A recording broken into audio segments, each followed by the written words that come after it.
तो अब हम बात करने लगे हैं कि नॉरएपिनेफ्रीन, एपिनेफ्रीन और आइसोप्रोटेरिनोल का सीवीएस के ऊपर क्या इफेक्ट है। तो स्टार्ट करते हैं। नॉरएपिनेफ्रीन की बात करें तो हमने काफ़ी बार बात कर ली है कि नॉरएपिनेफ्रीन को हमने कैसे याद रखना है, नॉट बीटा टू, यानी इसकी बीटा टू एक्टिविटी नहीं होती। अल्फा वन एक्टिविटी भी है, अल्फा टू एक्टिविटी भी है और बीटा वन एक्टिविटी भी है। और अगर बात करें तो अल्फ़ा एक्टिविटी इसकी ज़्यादा होती है as compare to beta activity. Alpha activity इसकी ज़्यादा है as compare to beta activity. अब इन पॉइंट्स को जहन में रखते हुए हम इसके इफेक्ट्स की बात करेंगे।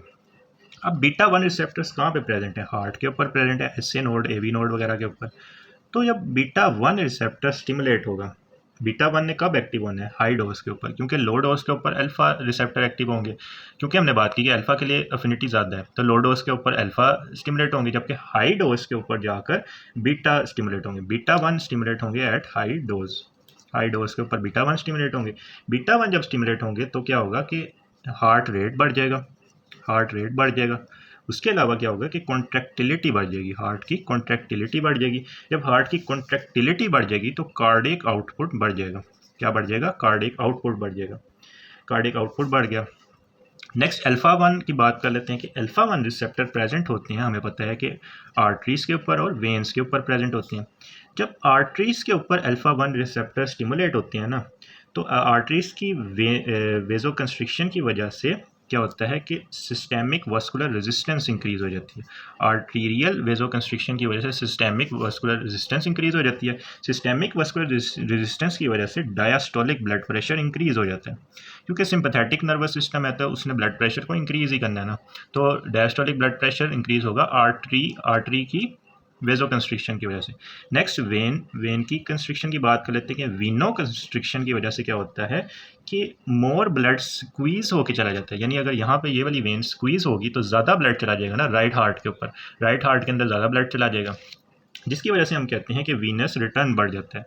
वीनस रिटर्न बढ़ जाता है। वीनस रिटर्न जब बढ़ता है तो कार्डियक आउटपुट बढ़ जाता है। कार्डियक आउटपुट जब बढ़ता है तो सिस्टोलिक ब्लड प्रेशर इंक्रीज हो जाता है। सिस्टोलिक भी इंक्रीज हो जाता है और डायस्टोलिक भी इंक्रीज हो गया। सिस्टोलिक किसकी वजह से इंक्रीज होगा? वेन्स की वेजो कंस्ट्रिक्शन की वजह से, जिसकी वजह से वस्कुलर वीनस रिटर्न बढ़ा था, कार्डियक आउटपुट बढ़ गया और सिस्टोलिक ब्लड प्रेशर इंक्रीज हो गया। अब इसकी वजह से हम ये कह सकते हैं कि नॉरएपिनेफ्रीन को हम यूज़ कर सकते हैं in the treatment of hypotension. In the treatment of hypotension हम यूज़ कर सकते हैं नॉरएपिनेफ्रीन को। इसके अलावा सेप्टिक शॉक के अंदर भी हम यूज़ कर सकते हैं नॉरएपिनेफ्रीन को। अब हम इन चीज़ों को ग्राफ के अंदर प्लॉट कर लेते हैं। ग्राफ के अंदर प्लॉट करने से पहले एक बात आती है कि अल्फा वन रिसेप्टर तो एओर्टा के ऊपर भी प्रेजेंट है। अब एओर्टा के ऊपर जब ये प्रेजेंट होंगे तो एओर्टा के ऊपर हमें पता है कि क्या प्रेजेंट होती हैं? बेरो रिसेप्टर्स प्रेजेंट होती हैं। जब बेरो रिसेप्टर स्टिमुलेट होंगे, क्योंकि कार्डियक आउटपुट बढ़ा हुआ है ना, कार्डियक आउटपुट जब बढ़ेगा तो बेरो रिसेप्टर स्टिमुलेट हो जाएंगे। जब बेरो रिसेप्टर स्टिमुलेट होंगे तो वो सेंट्रल नर्वस सिस्टम की तरफ मैसेज लेके जाएंगे कि ब्लड प्रेशर बहुत बढ़ा हुआ है। सेंट्रल नर्वस सिस्टम क्या करेगा? वेगस नर्व को स्टिमुलेट कर देगा और वेगस नर्व इधर आकर एसिटाइलकोलिन को रिलीज कर देगा। वेगस नर्व ने एसिटाइलकोलिन रिलीज कर देना और एसिटाइलकोलिन आकर ये क्या करेगा? इनहिबिशन यानी पैरासिम्पैथेटिक नर्वस सिस्टम को एक्टिव कर देगा। तो इस तरह के रिफ्लेक्स को हम बोलते हैं रिफ्लेक्स ब्रेडिकार्डिया हो जाएगा। रिफ्लेक्स ब्रेडिकार्डिया हो जाएगा एज बैरोरिसेप्टर रिफ्लेक्स। तो रिफ्लेक्स ब्रेडिकार्डिया में नजर आएगा, रिफ्लेक्स ब्रेडिकार्डिया। अब हम इन चीज़ों को ना ग्राफ के अंदर प्लॉट करके देख लेते हैं कि ग्राफ के अंदर कैसे प्लॉट करेंगे। सो ग्राफिकली बात करें तो पहला ग्राफ हम प्लॉट करेंगे हार्ट रेट का। पहला ग्राफ हम प्लॉट करेंगे हार्ट रेट का। हार्ट रेट की बात करें तो इस केस के अंदर हार्ट रेट डिक्रीज होगा। क्यों डिक्रीज होगा? क्योंकि हमारे पास रिफ्लेक्स ब्रेडिकार्डिया हो गया। रिफ्लेक्स ब्रेडिकार्डिया की वजह से हार्ट रेट डिक्रीज हो जाएगा। तो इस तरह से हम इसको ग्राफ के अंदर शो करेंगे। वैसे हार्ट रेट को डिटरमिन करने वाला फैक्टर होता है अल्फा वन रिसेप्टर, जो कि आर्टरी के ऊपर प्रेजेंट है। आर्टरी के ऊपर जो अल्फा वन रिसेप्टर प्रेजेंट है उसने डिटरमिन करना है हार्ट रेट को। तो रिफ्लेक्स ब्रेडिकार्डिया की वजह से हार्ट रेट कम हो गया। नेक्स्ट ब्लड प्रेशर की बात कर लेते हैं। ब्लड प्रेशर को प्लॉट करने के लिए हम देख लेते हैं ब्लड प्रेशर। अब इस केस के अंदर हम देख सकते हैं कि सिस्टोलिक ब्लड प्रेशर भी बढ़ रहा है और डायस्टोलिक ब्लड प्रेशर भी बढ़ रहा है। तो ये आ गया सिस्टोलिक ब्लड प्रेशर और ये आ गया जी diastolic blood pressure. Systolic blood pressure. अब सिस्टोलिक ब्लड प्रेशर किसकी वजह से बढ़ रहा है? अल्फ़ा 1 रिसेप्टर्स की वजह से बढ़ रहा है जो कि वेन्स के ऊपर प्रेजेंट है। यहाँ पे हमने देखा ना कि अल्फ़ा 1 रिसेप्टर जो कि वेन्स के ऊपर प्रेजेंट है वो सिस्टोलिक ब्लड प्रेशर को इंक्रीज कर रहे हैं। नेक्स्ट बीटा 1 रिसेप्टर भी क्या करते हैं, सिस्टोलिक ब्लड प्रेशर को इंक्रीज करते हैं। बीटा 1 रिसेप्टर भी सिस्टोलिक ब्लड प्रेशर को इंक्रीज कर रहे हैं। डायस्टोलिक ब्लड प्रेशर की बात की हमने कि डायस्टोलिक भी इंक्रीज हो रहा है। डायस्टोलिक ब्लड प्रेशर को डिटरमिन करने वाला फैक्टर हमने कहा कि अल्फ़ा 1 रिसेप्टर जो कि प्रेजेंट है आर्टरी के ऊपर, उन्होंने डायस्टोलिक ब्लड प्रेशर को डिटरमिन करना है। तो एक फैक्टर हो गया हार्ट रेट, दूसरा फैक्टर हो गया ब्लड प्रेशर, तीसरा फैक्टर आता है systemic vascular resistance. Systemic vascular resistance हम यहाँ पे देख सकते हैं कि आर्टरी डिटरमिन करेगी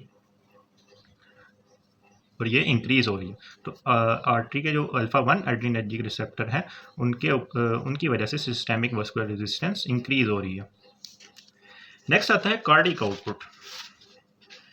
कार्डिक आउटपुट की बात करें तो कार्डिक आउटपुट दो फैक्टर्स इसके अंदर आते हैं कि बीटा 1 की वजह से क्या हो रहा है और अल्फ़ा 1 जो आर्टरी के ऊपर प्रेजेंट है उसकी वजह से क्या हो रहा है। बीटा 1 क्या कर रहा है, कार्डिक आउटपुट को बढ़ा रहा है, जबकि जो अल्फ़ा 1 है ना वो कार्डिक आउटपुट को कम कर रहा है। कैसे कम कर रहा है कि जब अल्फ़ा 1 एक्टिव होगा ना तो वो आफ्टर लोड को बढ़ा देगा। आफ्टर लोड जब बढ़ता है ना तो कार्डिक आउटपुट कम हो जाता है। तो हम ये कह सकते हैं कि नॉरएपिनेफ्रिन के केस में जो कार्डिक आउटपुट है ना वो ऑलमोस्ट सेम रहता है, कार्डिक आउटपुट सेम रहेगा।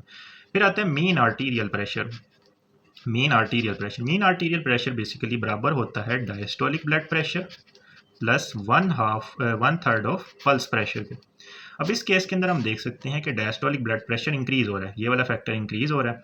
और जो पल्स प्रेशर है ना, पल्स प्रेशर बेसिकली डिफरेंस होता है सिस्टोलिक और डायस्टोलिक ब्लड प्रेशर के दरमियान, वो भी इंक्रीज हो रहा है। तो ये दोनों फैक्टर इंक्रीज हो रहे हैं जिसकी वजह से हम ये कहते हैं कि मीन आर्टीरियल प्रेशर भी इंक्रीज हो रहा है।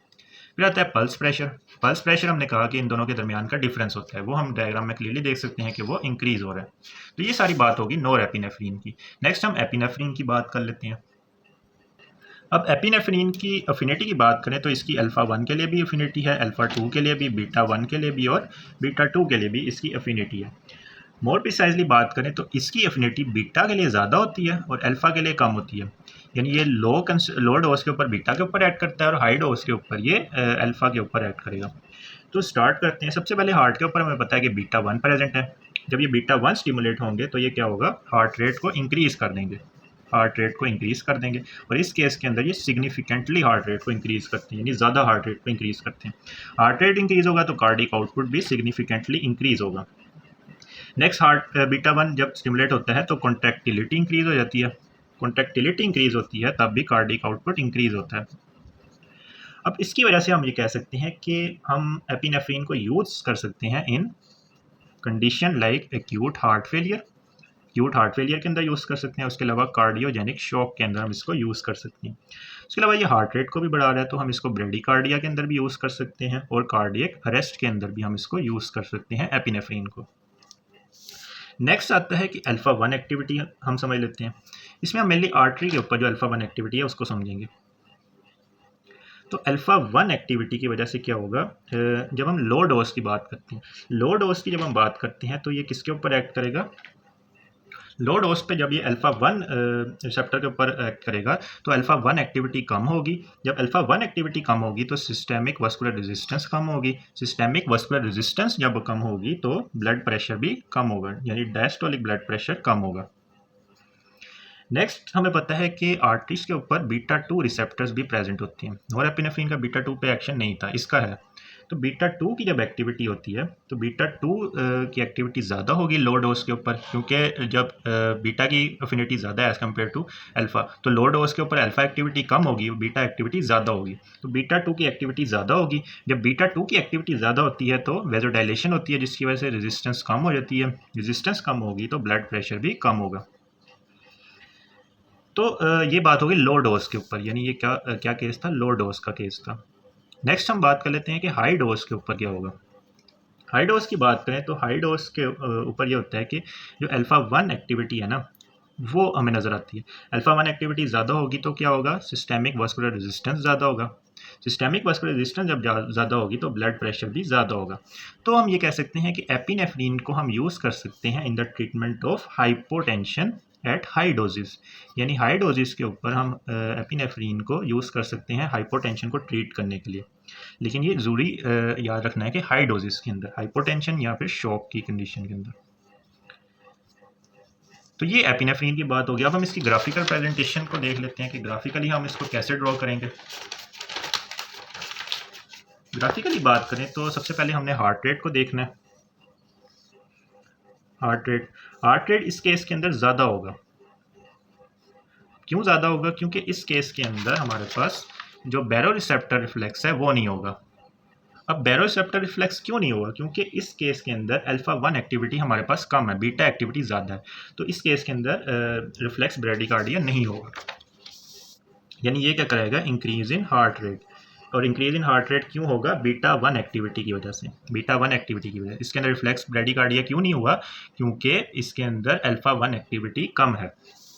नेक्स्ट ब्लड प्रेशर की बात कर लेते हैं। ब्लड प्रेशर की बात करें, जो सिस्टोलिक ब्लड प्रेशर है वो तो इंक्रीज होगा क्योंकि बीटा 1 एक्टिविटी है। सिस्टोलिक ब्लड प्रेशर इंक्रीज हो रहा है बिकॉज ऑफ बीटा 1 एक्टिविटी। जो डायस्टोलिक ब्लड प्रेशर है ना वो कम होगा। डायस्टोलिक ब्लड प्रेशर कम होगा। अभी हम समझते हैं कि क्यों कम होगा। डायस्टोलिक ब्लड प्रेशर बेसिकली जो बीटा 2 एक्टिविटी है ना, beta 2 activity compare to alpha 1 activity ज़्यादा है, क्योंकि हमने कहा कि इसकी अफिनिटी फॉर बीटा रिसेप्टर ज़्यादा है। तो बीटा 2 एक्टिविटी अल्फा 1 एक्टिविटी से ज़्यादा है। बीटा 2 ने क्या करवानी होती है? वेजोडाइलेशन करवानी है। वेजोडाइलेशन होगी तो सिस्टेमिक वास्कुलर रेजिस्टेंस कम होगी और ब्लड प्रेशर डिक्रीज हो जाएगा। So in this case diastolic blood pressure decrease. Next systemic vascular resistance का भी यही होगा कि वो भी डिक्रीज आएगी। क्यों डिक्रीज आएगी? क्योंकि बीटा 2 एक्टिविटी ज़्यादा है as compare to alpha 1 activity, तो सिस्टेमिक वास्कुलर रेजिस्टेंस भी कम होगी। नेक्स्ट कार्डिक आउटपुट की बात कर लेते हैं। कार्डिक आउटपुट इस केस के अंदर ज़्यादा होगा because of beta 1 activity. Beta 1 ने हार्ट रेट बढ़ाया जिसकी वजह से कार्डिक आउटपुट बढ़ गया था और कॉन्ट्रैक्टिलिटी को इंक्रीज कराया था जिसकी वजह से कार्डिक आउटपुट बढ़ गया था। नेक्स्ट मीन आर्टीरियल प्रेशर की बात कर लेते हैं। ये हमने कहा कि बराबर होता है diastolic blood pressure plus 1/3 of pulse pressure. अब इस केस के अंदर तो डायस्टोलिक ब्लड प्रेशर कम हो रहा है, डायस्टोलिक ब्लड प्रेशर कम हो रहा है, लेकिन जो पल्स प्रेशर है ना वो तो ज़्यादा हो रहा है, क्योंकि इन दोनों के दरमियान हम देख सकते हैं कि ज़्यादा डिफरेंस आ गया।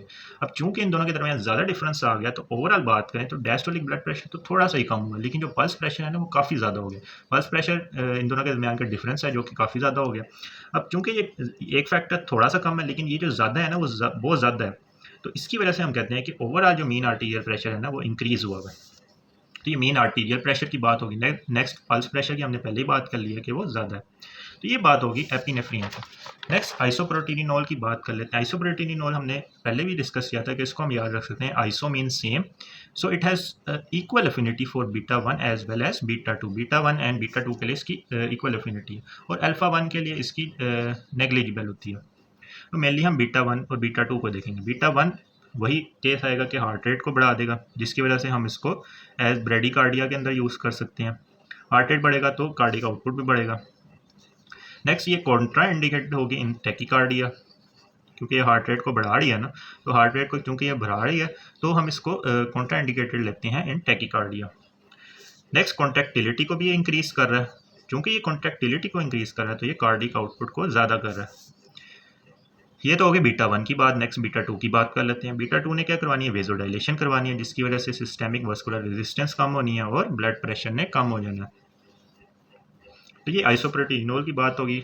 अब हम इसको ग्राफिकली भी प्लॉट कर लेते हैं, यहाँ पे ही प्लॉट कर लेते हैं इसको।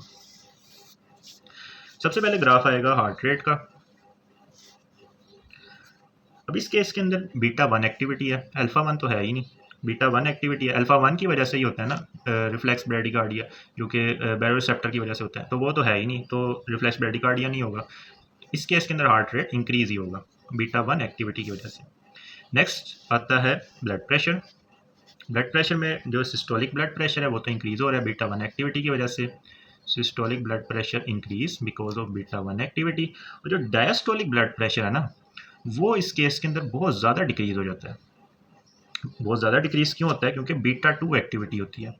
बीटा 2 एक्टिविटी और अल्फा 1 तो है ही नहीं, क्योंकि एपिनेफ्रीन के केस के अंदर थोड़ी सी अल्फा 1 एक्टिविटी थी, तो इसलिए हम कह रहे थे कि थोड़ा डिक्रीज आ रहा था डायस्टोलिक ब्लड प्रेशर के अंदर।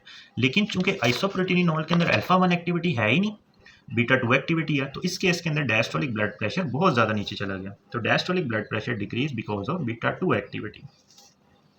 तो डायस्टोलिक ब्लड प्रेशर बहुत ज़्यादा डिक्रीज होगा। अब diastolic blood pressure systemic vascular resistance की वजह से ही होता है। तो ये भी इस केस के अंदर बहुत ज़्यादा डिक्रीज़ हुई होगी systemic vascular resistance. Next cardiac output की बात कर लेते हैं। वो इस केस के अंदर इंक्रीज़ हुआ होगा क्योंकि कॉन्ट्रैक्टिलिटी को भी बढ़ा रहा है और हार्ट रेट को भी बढ़ा रहा है, तो कार्डिक आउटपुट इंक्रीज़ होगा। मीन आर्टीरियल प्रेशर काफ़ी इंटरेस्टिंग चीज़ है इस केस में।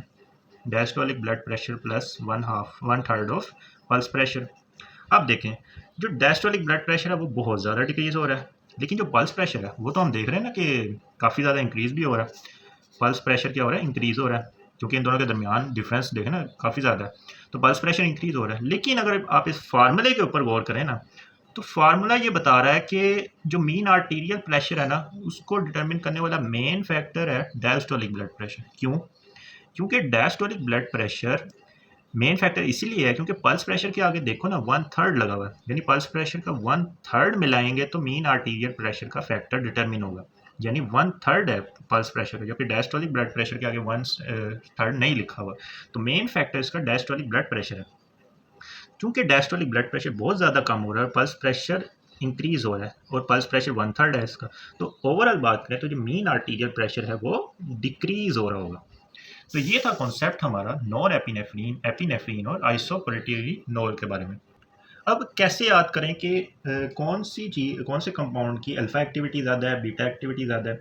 इसको याद रखने के लिए एक पॉइंट आप जहन में रख लें कि जो अमाइनो टर्मिनल होता है ना, अमाइनो टर्मिनल की जो अमाइनो एंड है ना, जब वो ज़्यादा हैवी होने लग जाता है ना, तो हम अल्फ़ा एक्शन को कम करते जाते हैं, यानी we are losing alpha 1 action as amino end become heavier, we are losing alpha 1 action and getting more beta action.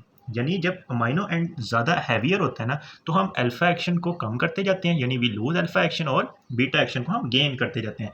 इसको हम कैसे समझ सकते हैं, इस डायग्राम से समझ लेते हैं। इस डायग्राम में ना हमें नोरेपिनेफ्रीन, एपिनेफ्रीन, आइसोप्रोटीनोल और टर्ब्यूटालिन का स्ट्रक्चर दिखा हुआ है। इसके अंदर हम देख सकते हैं कि नोरेपिनेफ्रीन की अल्फ़ा एक्टिविटी ज़्यादा है, ठीक है, अल्फ़ा एक्टिविटी ज़्यादा है। अब एपिनेफ्रीन पे आ गया, एपिनेफ्रीन पे चूंकि ये वाला एंड थोड़ा सा हैवी हो गया, थोड़ा सा हैवी क्यों हो गया, क्योंकि यहाँ पे मिथाइल ग्रुप आ गया।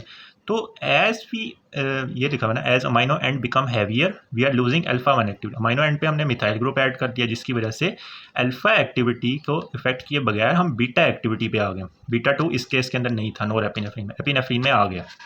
नेक्स्ट आइसोप्रोटीनोल में हम देख सकते हैं कि अमाइनो एंड और ज़्यादा हैवी हो गया, जिसकी वजह से हम अल्फ़ा एक्टिविटी कम होती जा रही है और बीटा एक्टिविटी ज़्यादा हो रही है। तो आइसोप्रोटीनोल में हमने क्या कहा है, beta 1 is equal to beta 2। तो इस केस में क्यों ज़्यादा है, क्योंकि अमाइनो एंड हैवियर होता जा रहा है। टर्ब्यूटालिन के केस के अंदर देखो तो अमाइनो एंड बहुत ज़्यादा हैवियर हो गया, तो अमाइनो एंड बहुत ज़्यादा हैवियर हो गया, तो टर्ब्यूटालिन को हम इसीलिए बोलते हैं कि ये बीटा 2 सिलेक्टिव है। बीटा 2 सिलेक्टिव है तो हम इसको एजमा के ट्रीटमेंट के अंदर यूज़ करते हैं। तो इस तरह से हम इसको याद रख सकते हैं कि as amino end become heavier we are losing alpha 1 action and gaining more beta action. So this was all about